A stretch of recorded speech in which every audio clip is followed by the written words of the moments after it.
তো মুসা আলাইহিস সালাতু ওয়াস সালাম ফেরাউন ডুবে যাওয়ার পরে মিশরে ফেরত গেলেন না কেন? এখান থেকেই বুঝবেন জেরুজালেমের কানেকশন।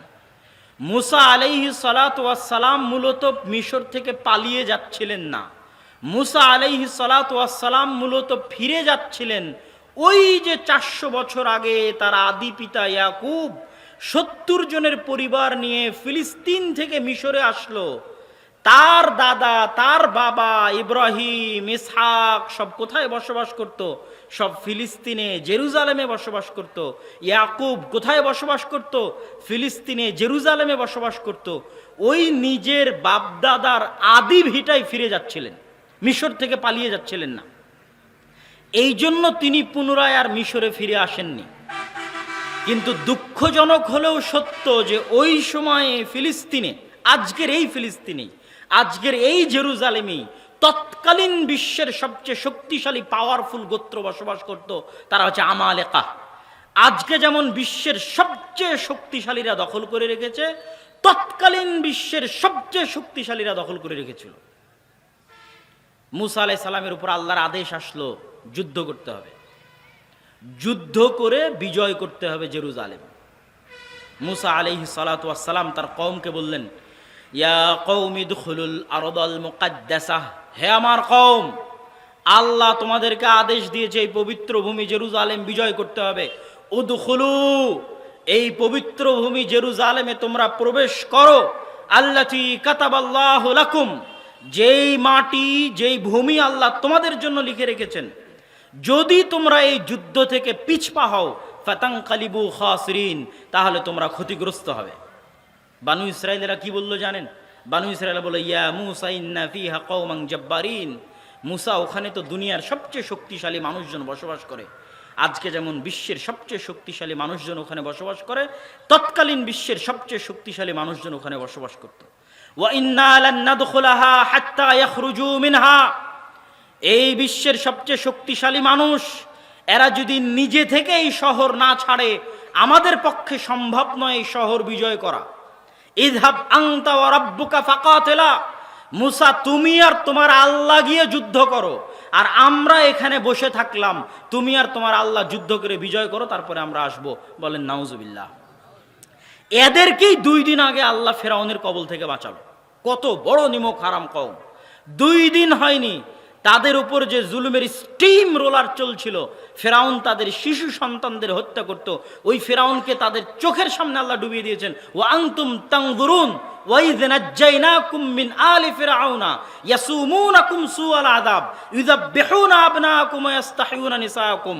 এই বানু ইসরাঈলেরা, তোমরা স্মরণ করো ওই দিনের কথা, যেই দিন আমি ফেরাউনকে তোমাদের চোখের সামনে ডুবিয়ে দিয়েছি, যেই ফেরাউন তোমাদের ছেলে সন্তানদের ধরে ধরে জবাই করত। আর আজকে 2 দিন যায়নি, আল্লাহ আদেশ দিল যুদ্ধ করার জন্য, বলে আপনি আর আপনার আল্লাহ গিয়ে যুদ্ধ করেন। নাউজুবিল্লাহি মিন যালিক। এই জন্য আল্লাহ তাদেরকে চিরদিনের জন্য অভিশপ্ত বানিয়ে দিয়েছে। আরো যত সামনে যাবেন তত দেখবেন কেন আল্লাহ কোরআন মাজিদে তাদের জন্য বলেছে গায়রিল মাগদুবি আলাইহিম, অভিশপ্তদের রাস্তা চাই না। ইহদিনাস সিরাতাল মুস্তাকিম সিরাতাল্লাযীনা আন'আমতা আলাইহিম গায়রিল মাগদুবি আলাইহিম, অভিশপ্তদের রাস্তা চাই না। এই অভিশপ্ত এরাই, যাদের বর্ণনা আল্লাহ কোরআন মাজিদে দিচ্ছেন, এরাই সেই অভিশপ্ত। নবীদের সাথে এই ধরনের আচরণের কারণে তারা অভিশপ্ত হয়ে গেছে। আর এই কথাই সাহাবীরা বদরের দিন আল্লাহর নবীকে বলেছিলেন। যেই দিন বদরের দিন সাহাবীরা 313 জন ছিলেন, সেই দিন সাহাবীরা আল্লাহর নবীকে বলেছিলেন, আমরা মুসার কওমের মতো আপনাকে বলবো না যে আপনি আর আপনার আল্লাহ গিয়ে যুদ্ধ করেন। আপনি সাগরে ঝাঁপ দিতে বললে সাগরে ঝাঁপ দিব, আগুনে ঝাঁপ দিতে বললে আগুনে ঝাঁপ দিব। আপনার সাথে জীবনে এবং মরণে মুসার কওম, মুসার আলাইহিস সালাতু ওয়াস সালামের সাথে যা বলেছিল, আমরা আনসার এবং মুহাজিররা আপনাকে তা বলবো না। এটা উম্মতে মুহাম্মাদের বৈশিষ্ট্য।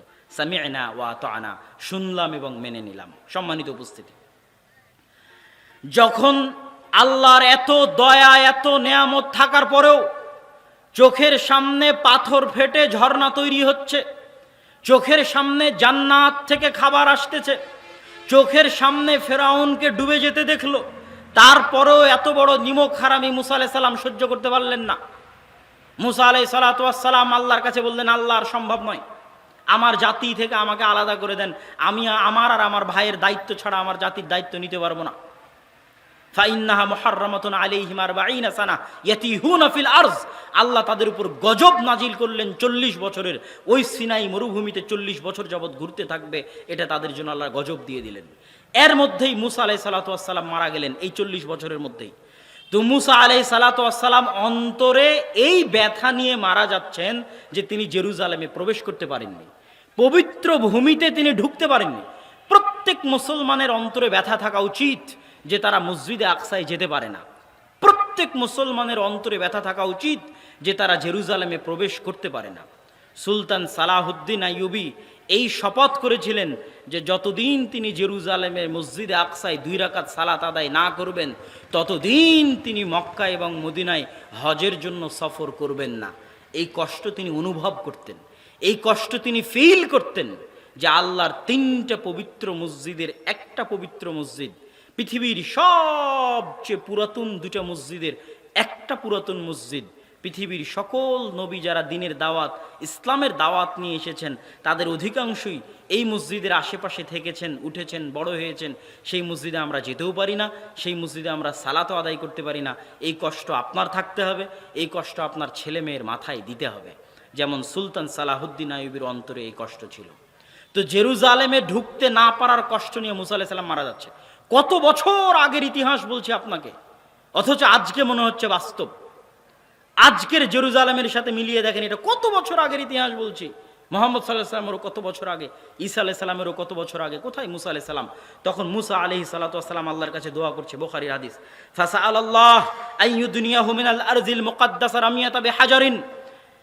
মুসা আলাইহিস সালাতু ওয়াস সালাম মৃত্যুর সময় আল্লাহর কাছে দোয়া করলেন, আল্লাহ, আমার কওমের নিমক হারামির কারণে জেরুজালেমে প্রবেশ করতে পারলাম না, আপনি আমার মৃত্যুটা এই মসজিদে আকসা, এই বাইতুল মুকাদ্দাস, এই জেরুজালেমের এত নিকটে আমার মৃত্যু দান করুন, যেন জেরুজালেম থেকে মসজিদে আকসা থেকে একটা ঢিল নিক্ষেপ করলে আমার কবরে এসে পৌঁছে। কত বড় ব্যথা অন্তরে থাকলে একজন নবী এই দোয়া করতে পারে। মুহাম্মদ সাল্লাল্লাহু আলাইহি ওয়াসাল্লাম বলছেন, আমি যদি আজ ফিলিস্তিনের মাটিতে থাকতাম তাহলে তোমাদের দেখিয়ে দিতাম কোথায় মুসা আলাইহিস সালাতু ওয়াস সালামের কবর আছে। সম্মানিত উপস্থিতি, মুসা আলাইহিস সালাতু ওয়াস সালামের মৃত্যুর পরে, হারুন আলাইহিস সালাতু ওয়াস সালামের মৃত্যুর পরে নতুন নবী হলেন ইউশা বিন নুন।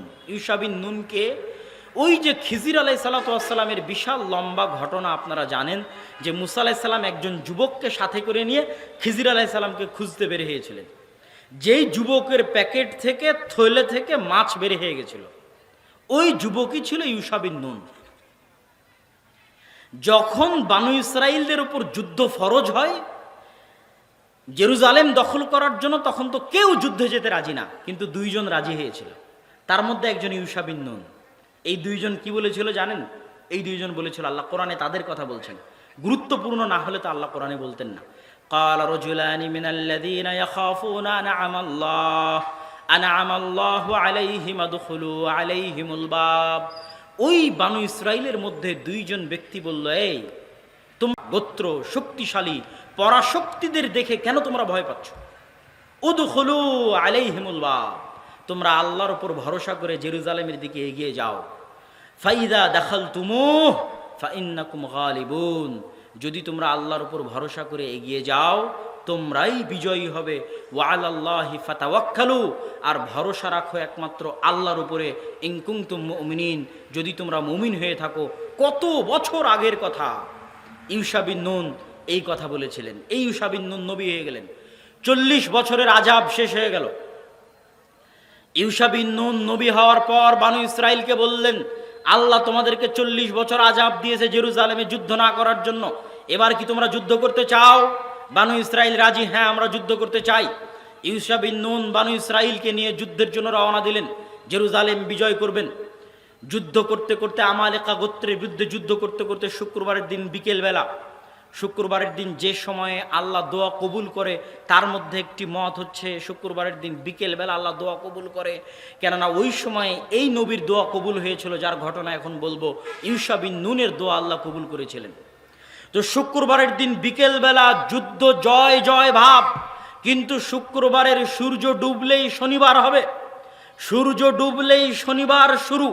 যেমন সূর্য ডুবলেই রমজান শুরু হয়, আপনি তারাবি পড়েন আগের রাতেই, ঠিক তেমনি সূর্য ডুবলেই শনিবার শুরু। আর শনিবার ওই দিনে পবিত্র দিন, ওই দিনে ওই ধর্মে পবিত্র দিনে যুদ্ধ নিষিদ্ধ। অতএব শনিবার হলেই আর যুদ্ধ করা যাবে না। যুদ্ধ না করা মানে বিজয় বন্ধ হয়ে যাওয়া। পরের দিন আবার একই জাজবা একই শক্তি নিয়ে পুনরায় যুদ্ধ শুরু করা অনেক কঠিন। ইউশা বিন নুন যখন দেখলেন যে কি বিপদের মধ্যে তিনি পড়ে গেছেন, আজ শুক্রবারের দিন আসর পর যুদ্ধ জয় জয় হবে, এমন সময়ে শনিবারের সন্ধ্যা যদি হয়ে যায় যুদ্ধ বন্ধ হয়ে যাবে। ইউশা বিন নুন আল্লাহর কাছে দোয়া করলেন। কি দোয়া করলেন? ইউশা বিন নুন সূর্যকে লক্ষ্য করে বললেন, সহিহ বুখারীর হাদিস, ইন্নাকা মা'মুরা ওয়া আনা মা'মুরুন আল্লাহুম্মা হবিসহা আলাইনা। হাদিস সহিহ।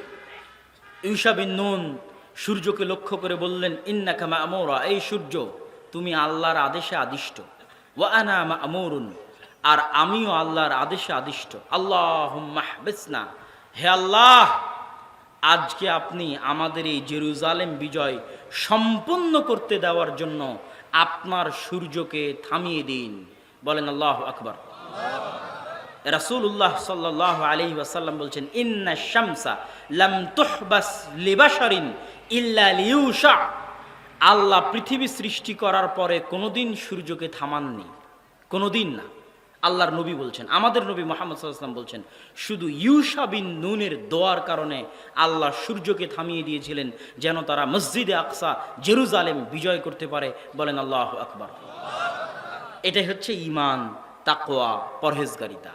শক্তি দিয়ে বিজয় আসে না, তাকওয়া পরহেজগারিতা ঈমান দিয়ে বিজয় আসে।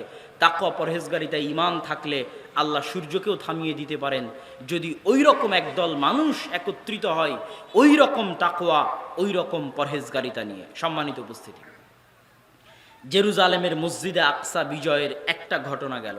আর একটা ঘটনা একটু সংক্ষেপে বলি, তারপরে আমাদের নবীর জীবনীতে চলে আসব।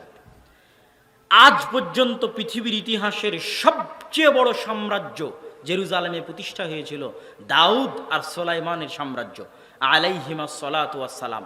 তাদের বাপ বেটার চাইতে বড় সাম্রাজ্য পৃথিবীতে আর আগেও কোনোদিন হয়নি, পরেও কোনোদিন হবে না।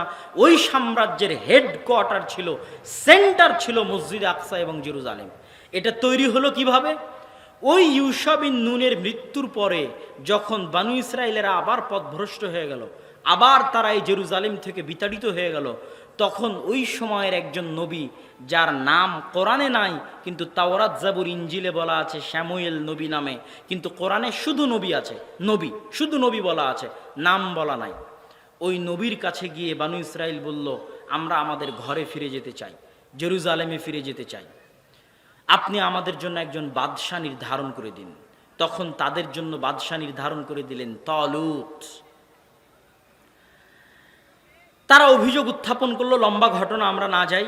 তালুত শামুয়েল নবীকে সাথে করে নিয়ে 1600 থেকে 2000 বাহিনীর সদস্য নিয়ে জেরুজালেমের উদ্দেশ্যে রওনা দিলেন। আল্লাহ আদেশ দিলেন, তোমাদের জন্য পরীক্ষা আছে। রাস্তায় রাস্তায় নদী পড়বে, রাস্তায় সমুদ্র পড়বে। এই নদী এই সমুদ্রে কেউ পানি পান করতে পারবে না। ফামান শারিবা, যে ব্যক্তি এই নদী এই সমুদ্র থেকে পানি পান করবে ও যুদ্ধে অংশগ্রহণে অযোগ্য বলে বিবেচিত হবে, যুদ্ধে সে অংশগ্রহণ করতে পারবে না। পরীক্ষায় সবাই ফেল করলো, মাত্র 313 জন পরীক্ষায় টিকলো। এই 313 জনের মধ্যে একজন ছিলেন নবী দাউদ, বয়স তখন 17 থেকে 20, তখনও নবী হননি। তখন নবী শামুয়েল, আর তখন বাদশার দায়িত্ব শামুয়েল নবী দিয়েছে তলুতকে। তো তলুত আর শামুয়েল নবী মাত্র 313 জন নিয়ে যুদ্ধে অবতীর্ণ হলেন। ওই সময় তাদের একটা কথা আল্লাহ কোরআনে বলছে, ওদের ওই 313 জন যখন জালুতকে ইংরেজিতে বলা হয়েছে জুলিয়েট, বাদশাহ জুলিয়েট। আপনি জালুত লিখলে গুগলে পাবেন না, কিন্তু জুলিয়েট লিখলে গুগলে পাবেন। ওই বাদশাহ জুলিয়েটের বিশাল বাহিনী দেখে 313 জন এরা বলছে, আমরা কেমনে, কোরআনের ভাষায় কি বলা জানেন? লা তাকাতা লানাল ইয়াউমা বিজালুত ওয়া জুনুদি। আরে আমাদের তো কোনো শক্তি নাই, আজকে এই জালুতের বিশাল সেনাবাহিনীর সামনে আমরা তো কিছুই না। ওই 313 জন বলল। ওদের মধ্যে থেকে কালাল্লাযীনা ইয়াযুন্নুনা আন্নাহুম মুলাকুল্লাহ, ওই 313 জনের মধ্যে যারা বিশ্বাস করত যে তারা একদিন আল্লাহর সাথে সাক্ষাৎ করবে, তারা একদিন আল্লাহর সাথে দেখা করবে, তারা একদিন আল্লাহর সামনে দাঁড়াবে, ওই 313 জনের মধ্যে একদল মানুষ বলে উঠল, কাম্মিন ফিয়াতিন কালিলাতিন গালাবাত ফিয়াতান কাসীরা বিইজনিল্লাহ ওয়াল্লাহু মাআস সাবিরিন। আরে কত ছোট ছোট দুর্বল দল কত বড় বড় শক্তিশালী দলকে পরাজিত করে দেয় আল্লাহর আদেশে, আল্লাহর সাহায্যে। আল্লাহর সাহায্য, আল্লাহর আদেশ, আল্লাহর সমর্থন যার সাথে আছে, সে যত ছোট হোক, যত দুর্বল হোক, বিজয় তার ভাগ্যে আছে। এই মর্মে তারা যুদ্ধে অবতীর্ণ হয়ে গেল, যুদ্ধে তারা বিজয়ী হলো। ওই যুদ্ধেই ছিলেন দাউদ আলাইহিস সালাম, তিনি নিজে হাতে বাদশাহ জুলিয়েটকে হত্যা করেছিলেন। তারপরে আল্লাহ দাউদকে নবী বানিয়ে দিলেন। দাউদ আর সুলাইমান মিলে জেরুজালেমে বিশ্বের সবচেয়ে বড় সাম্রাজ্য কায়েম করলেন। সুলাইমান আলাইহিস সালাম জিনদের দিয়ে দ্বিতীয়বার মসজিদে আকসা নির্মাণ করলেন। আজকে মসজিদে আকসার যেই সীমানা, প্রায় এই সীমানায় ধারণা করা হয় সুলাইমান আলাইহিস সালাতু ওয়াস সালামের তৈরি করা সীমানা। যদিও এখন যে মসজিদ, এই মসজিদ ওমর রাদিয়াল্লাহু তাআলা আনহুর তৈরি করা মসজিদ। ওমর রাদিয়াল্লাহু তাআলা আনহু খ্রিস্টানদের গির্জার জায়গা তো মসজিদ তৈরি করেননি, ইহুদিদের সিনাগগের জায়গা তো মসজিদ তৈরি করেননি, মক্কার দিকে এগিয়ে গিয়ে মসজিদ তৈরি করেছেন। এবার আমরা আসব রাসূলুল্লাহ সাল্লাল্লাহু আলাইহি ওয়াসাল্লামের জীবনে মসজিদে আকসার প্রভাব। তার আগে আরেকটু সংক্ষেপে বলে নেই, মারিয়াম আলাইহা সালাতু ওয়াস সালাম এই মসজিদেরই খাদেম ছিলেন। এই মসজিদেই তার কাছে আল্লাহর পক্ষ থেকে খাবার আসতো। ঈসা আলাইহি সালাতু ওয়াস সালাম এই শহরেই জন্মগ্রহণ করেছেন। ইয়াহইয়া, জাকারিয়া, যাদের কথা আল্লাহ কোরআনে বলেছে, তারা এই শহরেই বড় হয়েছেন। এই শহরে তাদেরকে মানুষ হত্যা করেছে। ঈসা আলাইহিস সালামকেও হত্যা করার চেষ্টা করেছে। ঈসা আলাইহিস সালামকে উঠিয়ে নিয়েছিলেন আল্লাহ সুবহানাহু ওয়া তাআলা। তথা এতক্ষণ যত নবীর আলোচনা করলাম, সব নবী এই মসজিদ কেন্দ্রিক। ইব্রাহিম, ইসহাক, ইয়াকুব, ইউসুফ, লূত, মূসা, হারুন, ইউশা বিন নুন, দাউদ, সুলাইমান, ঈসা, জাকারিয়া, ইয়াহইয়া, সব হচ্ছে মসজিদে আকসা, বাইতুল মুকাদ্দাস, জেরুজালেম কেন্দ্রিক। সম্মানিত উপস্থিতি, আমরা এই মসজিদে আকসার গুরুত্ব আপনাদেরকে বুঝাচ্ছিলাম। এবার আমাদের নবীর জীবনে 3টে ঘটনা মসজিদে আকসার। এক, গলিবাতির রোম। পৃথিবীর আদিকাল থেকে বিশ্বে 2টে বড় বড় সাম্রাজ্য ছিল, একটা পারস্য, একটা রোমান। পারস্য মানে আজকের ইরান, রোম মানে আজকের ইউরোপ। পারস্যরা ছিল অগ্নিপূজক, রোমানরা ছিল খ্রিস্টান।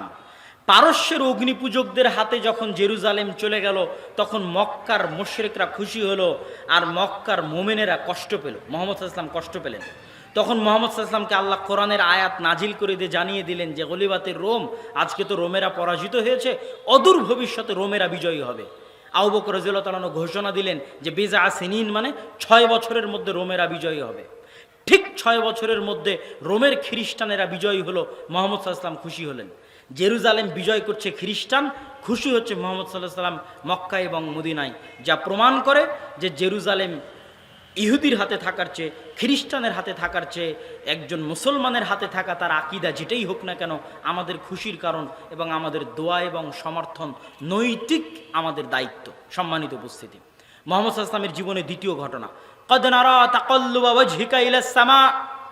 আল্লাহর নবী জন্মের পর থেকে দেখছেন কাবা তার বাপ দাদার আদি পবিত্র জায়গা।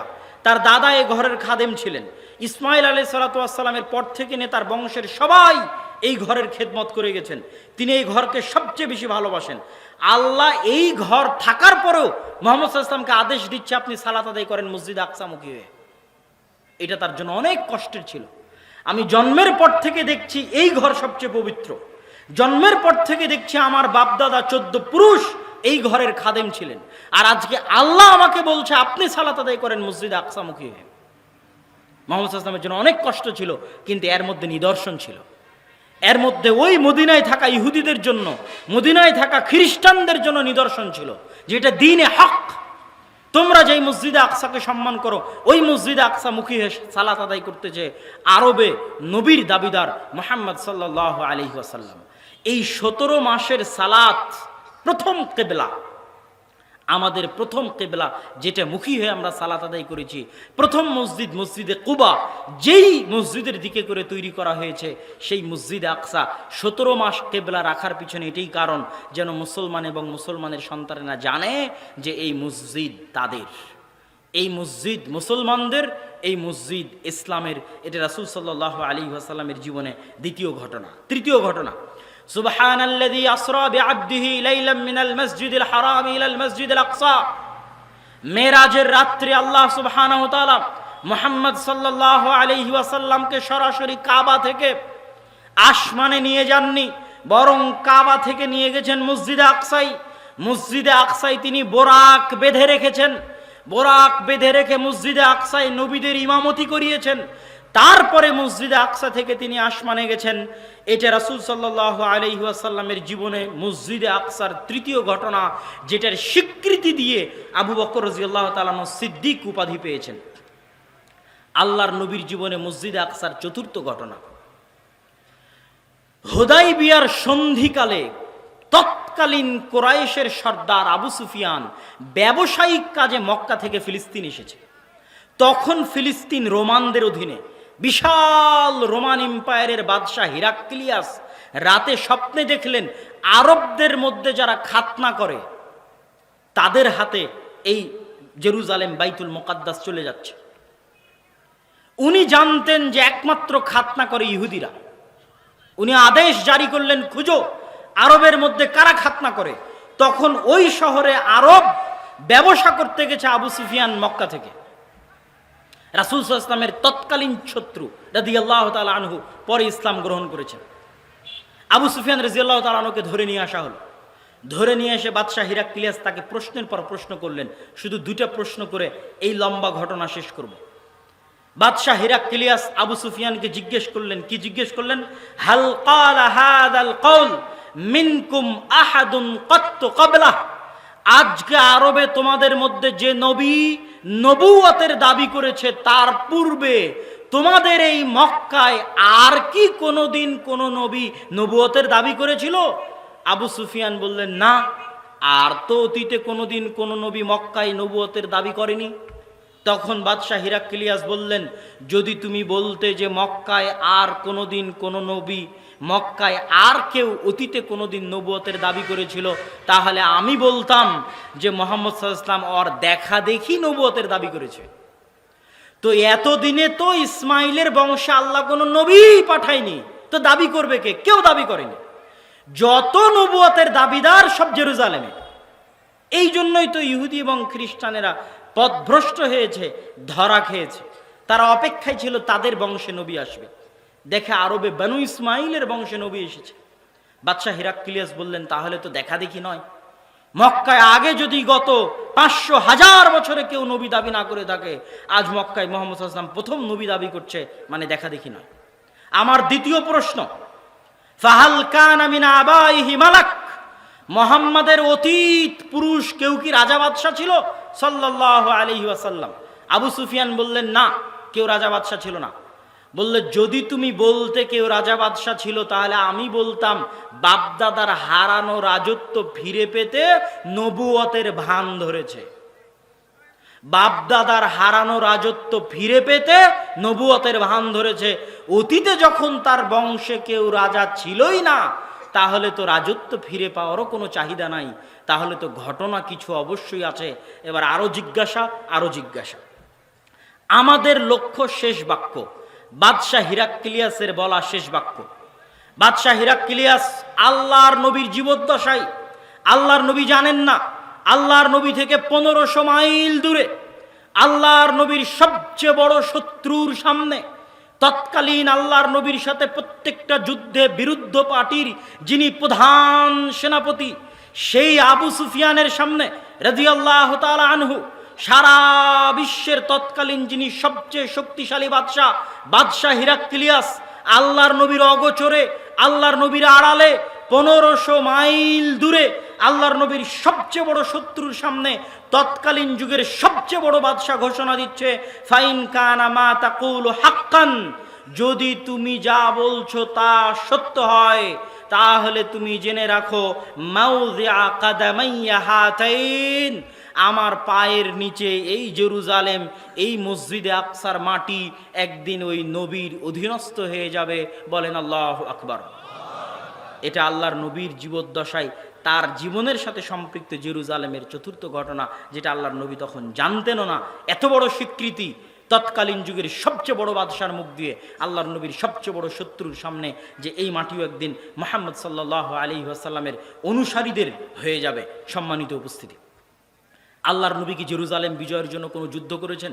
জি, করেছেন।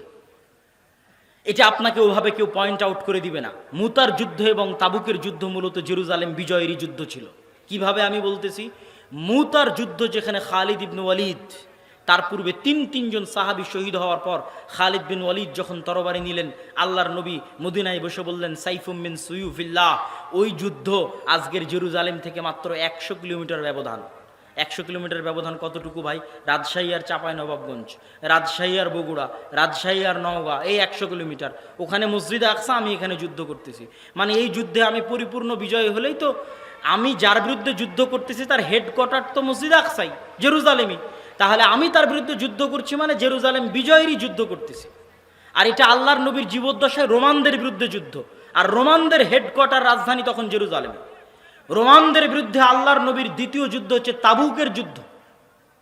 সম্মানিত উপস্থিতি, আল্লাহর নবী যেই জেরুজালেমের জয় করার জন্য যেই যুদ্ধের সূচনা করে দিয়েছিলেন, যেই বাহিনী রওনা করে দিয়েছিলেন, আবু বকর রাদিয়াল্লাহু তাআলা আনহু ক্ষমতায় আসার পরে ওই বাহিনীকে থামাননি, কিন্তু একটু গতি স্তিমিত হয়ে গেছিল যাকাত অনাদায়কারীদের কারণে, মিথ্যা নবুয়তের দাবিদারদের কারণে। আবু বকর রাদিয়াল্লাহু তাআলা আনহুর মৃত্যুর পরে যখন ওমর রাদিয়াল্লাহু তাআলা আনহু ক্ষমতায় আসলেন, তখন এই গতি আরো জোরদার, আরো শক্তিশালী লাভ করলো। জেরুজালেম বিজয় করতেই হবে। আজকে আমাদের বক্তব্যের শেষ ঘটনা, জেরুজালেম বিজয়ে মুসলমানদের সবচেয়ে বড় যুদ্ধ ইয়ারমুকের যুদ্ধ। জেরুজালেম বিজয়ে মুসলমানদের সবচেয়ে বড় যুদ্ধ ইয়ারমুকের যুদ্ধ। ইয়ারমুকের যুদ্ধের আগে ওমর রাদিয়াল্লাহু তাআলা আনহু খালিদ বিন ওয়ালিদকে প্রধান সেনাপতির পদ থেকে সরিয়ে দিয়েছেন। খালিদ বিন ওয়ালিদকে প্রধান সেনাপতির পদ থেকে সরিয়ে আবু উবাইদা ইবনুল জাররাহকে প্রধান সেনাপতির দায়িত্ব দিয়েছেন।